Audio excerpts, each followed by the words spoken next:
এলাকার ইমাম আপনাকে বললেন কোথায় যাও, আপনি বললেন উরুস মাহফিলে যাই, বললেন উরুসে যাও না। উরুস মাহফিলের মধ্যে যেমন ওয়াজ হয়, আবার সেই জায়গায় ঢোল তবলা বাজানো হয় বিভিন্ন উরুসে, সব উরুসের মধ্যে না। আপনি চিন্তা করলেন দেখি না গিয়া কি হয়।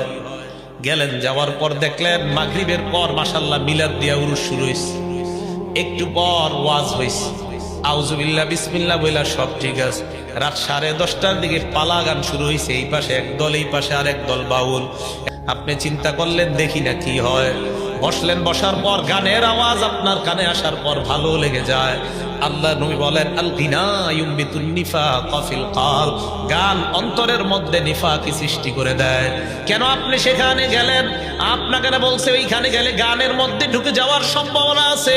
এই হারামের মধ্যে আপনি সন্দেহের মধ্যে কেন গেলেন? যাওয়ার পর আপনার দিলের মধ্যে নেফাকি ঢুইকা গেছে।